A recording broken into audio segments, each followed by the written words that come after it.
ദേശീയ ഗെയിംസിന്റെ നടത്തിപ്പ് വൻ വിവാദങ്ങളിലേക്ക് പോകുന്നതിനിടെയാണ് മുൻ കായിക മന്ത്രിയും UDF MLAയുമായ KB ഗണേഷ് കുമാർ ഗെയിംസിന്റെ സംഘാടക സമിതിയിലെ എക്സിക്യൂട്ടീവ് കൗൺസിൽ അംഗം എന്ന സ്ഥാനം രാജിവെച്ചത്.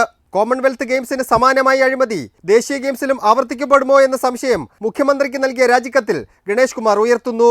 ഗെയിംസ് നടത്തിപ്പിൽ വൻ ധൂർത്തും അലംഭാവമാണ് നടക്കുന്നത്. അങ്ങേയറ്റം നിരുത്തരവാദപരവും അന്യായവുമായ നടപടികളാണ് ഗെയിംസിന്റെ സംഘാടനത്തിൽ നടക്കുന്നത്.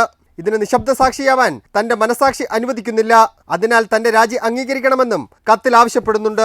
കായിക താരങ്ങൾക്ക് ആവശ്യമായ പരിശീലനം നൽകാനുള്ള നടപടികൾ 3 മാസം മുൻപെങ്കിലും ആരംഭിക്കേണ്ടതായിരുന്നു. എന്നാൽ ഇതിനാവശ്യമായ ഗുണനിലവാരമുള്ള ഉപകരണങ്ങൾ പോലും നൽകാൻ ഇനിയും തയ്യാറായിട്ടില്ല.